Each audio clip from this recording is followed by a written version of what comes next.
And welcome to My Tennis Coaching. My name is Steve Whelan, your host and founder over at mytenniscoaching.com. And this is my second weekly live stream.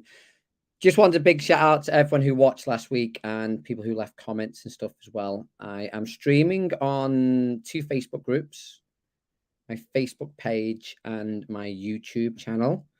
And sometimes if you comment on one of those streams, it doesn't pop up on the system that I'm working with. So I'm still trying to work that out. So apologies if I didn't get back to you in the live stream, but please do feel free to leave comments and stuff.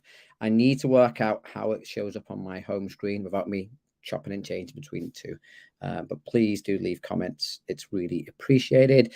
Today, I want to discuss why tennis coaching made no sense to me back in the early 2000s when I started coaching. Coming from a non-tennis background, I came from a football background and grew up playing football and played tennis a little bit, but mainly just as a hobby with mates. Didn't really have tennis coaching, which I've touched upon before when I've talked in a podcast or a couple of my Instagram videos and YouTube videos. So they haven't really had coaching, only really had some football coaching. And obviously coaching in school, different sports and stuff as well.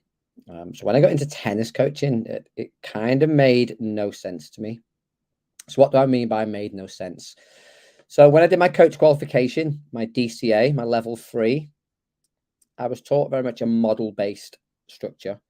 So how to set up an assessment, which is basically play a tiebreak, see where a player is successful or they're not so successful, pick something to work on, how I isolate a technique and how you develop that skill, the technique, to try and make it better during the course of a lesson. And when I came out into coaching, that's how I coached. And I very much had that model-based view of isolating skill, really honing in on an aspect of it, whether it be contact point, whether it be the path, the speed of the swing, path angle, speed. And I had that sort of mindset. Okay, that's what coaching is. Coaching is all about going in, fixing the technique to get a better tactical outcome, to improve performance. It very quickly made no sense to me, only because I played such an open sport of football. And in football, you need multiple different types of technique because the game is constantly evolving and changing. The game has different feels, different momentum, attack, defense, when you're under pressure, when you're not under pressure. So as a striker, I would definitely have different techniques. I definitely have a different way of kicking the ball if I was through on goal on my own. I'd definitely have a different technique if I had a defender on my shoulder, if the goalkeeper went to ground early. So when I got into tennis, it didn't really make much sense because this was another open game where, like, yes, I could teach you how to hit a forehand in a very isolated and static place. But then when you played points or we got into a rally and there's more variables, things broke down really quickly. So I started to question my methods really early on because it just didn't really make much sense. I'd watch coaches in and around me do the same thing. They'd work on these forehands or the forehand, and they'll get their players to spend hours upon hours of this repetition. And that's all I ever heard was the 10,000 rule back then. So you have to do it 10,000 times. And you have to do this technique like over and over again to it becomes a skill. And that was sort of really pushed upon me as a young coach. But it made no sense because the game wasn't that closed. Every forehand, because even back then, I was still learning how to play tennis. Even when I started coaching, I was still learning how to play the game myself because, again, I only played really as a hobby, and I got into coaching just because of a multi-sports approach at a summer camp that I was working at. So I still learned the game myself, and I was learning by playing, and then I was relating that back to my coaching. Well, that made no sense. Like, to stand there and hit a forehand, standing still with no pressure in terms of outcome. So, like, the shot I hit, it wasn't coming back, so there's no cause and effect. I never got that ball in the match, that ball which was perfectly fed to me. Like, every time I played with an opponent, they tried to make it difficult for me. But yet there I was as a coach, making it easy for players. And I got into a good discussion this week, and people said, "Oh, well, you need to build confidence in players." Yeah, of course you do. You don't want to make something really challenging, really tough. We've got to give them something realistic. So very quickly, I would say 2 years into my coaching journey, I completely scrapped the model-based coaching. I wouldn't say completely scrapped it, but I moved away from it very quick. And I found about the game-based approach. And the LTA at the time were just sort of dipping the toe into this, and there wasn't a lot of information out there. There was one LTA manual that was all about game-based approach, and all that was okay, isolating technique, but putting it into small-sided games. Again, this is nothing brand new. It's been around, I believe, since the late 70s, maybe earlier. But actually playing the game of tennis to develop skill.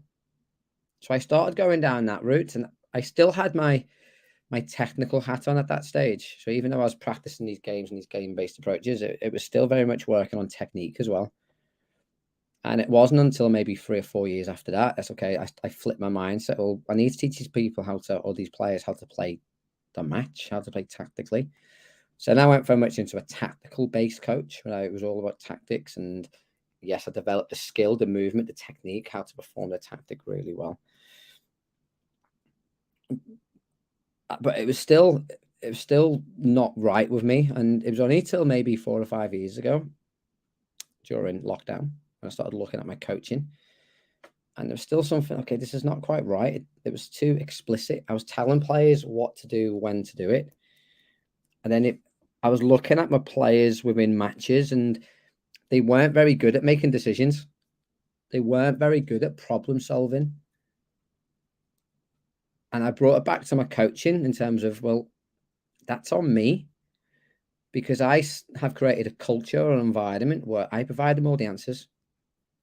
I was telling them when to go down the line, when to go cross court. I was doing it in sessions.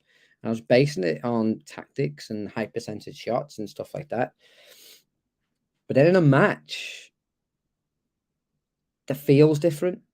There's pressure, the scoreboard pressure, there's external pressure of people watching, there's internal pressure in terms of motivation of what the player wants to achieve in that match. And I looked at my coaching again, and this is only going back maybe 5, 6 years ago. And I looked at my coaching again at that stage, and I'm still missing something here. It's not quite relating to the game that I'm teaching. And then I stumbled upon it wasn't a podcast, it was a webinar by a guy called Richard Shuttleworth, and he was introducing the constraint-led approach.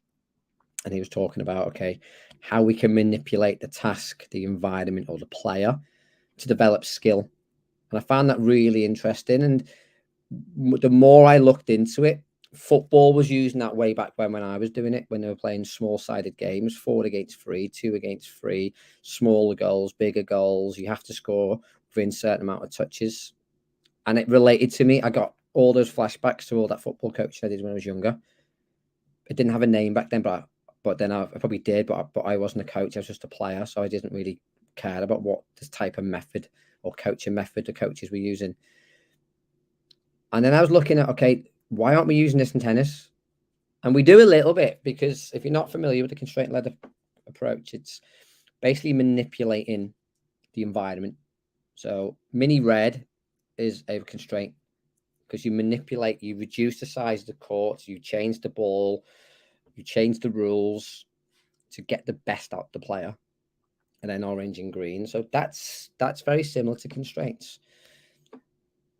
But our coaching methods don't do it that way. We're still very explicit, and we're still very coach makes all the decision led. And even now, as I sit this today in October 2023, the amount of coaching I've seen over the past few weeks, it's all explicit. The coach tells the player what to do, when to do it, how to do it. There's no decision making there. And it really came to light watching Everton at the weekend. For those of you who know, I'm an Everton fan, and I was watching them defend. And when Luton scored the second goal, so I sit right behind the goal, literally second row. I'll probably see me on TV if you watch Everton, unfortunately. And Mikalenko had 2 men. Okay, he had the man who was marking, and then the centre forward, who's probably the danger of the two. I can't remember the other player, but he's got 2 men, and it's just him.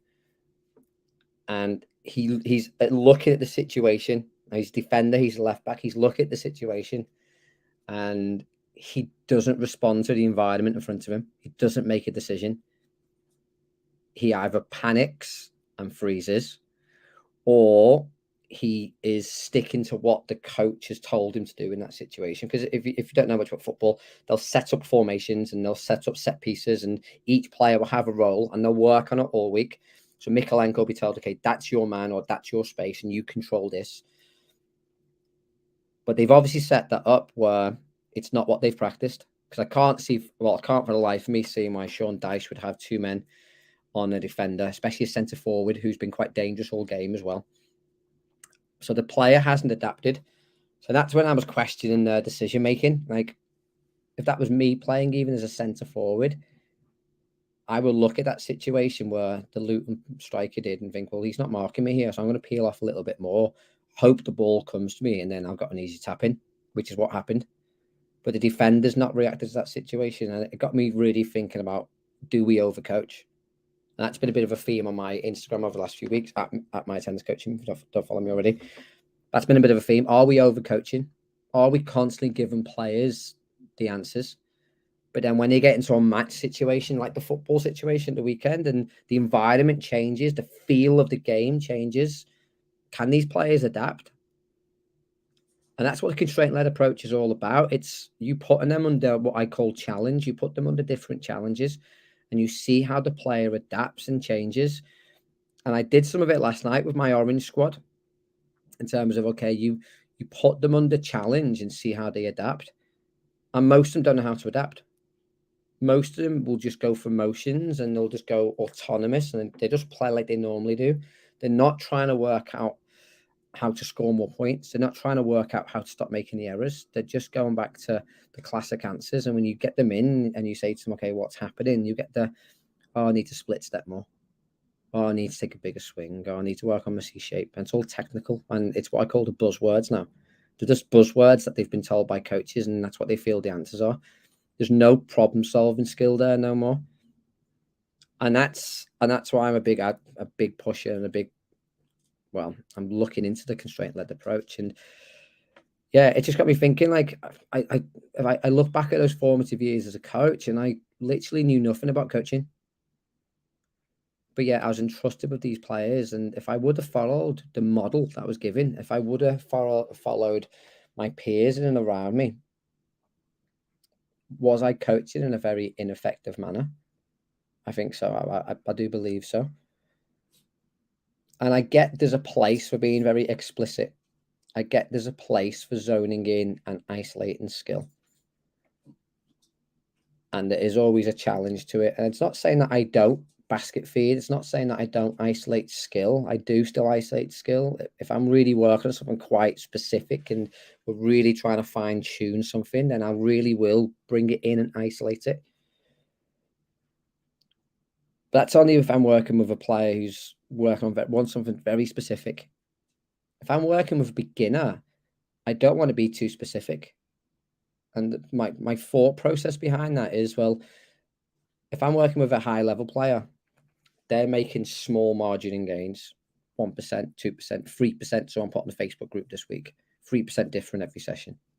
That's a small marginal gain each week. And that's all they can make at that level. Like, Djokovic is not going to improve his tennis by 50%. He might still improve 2-3% this year.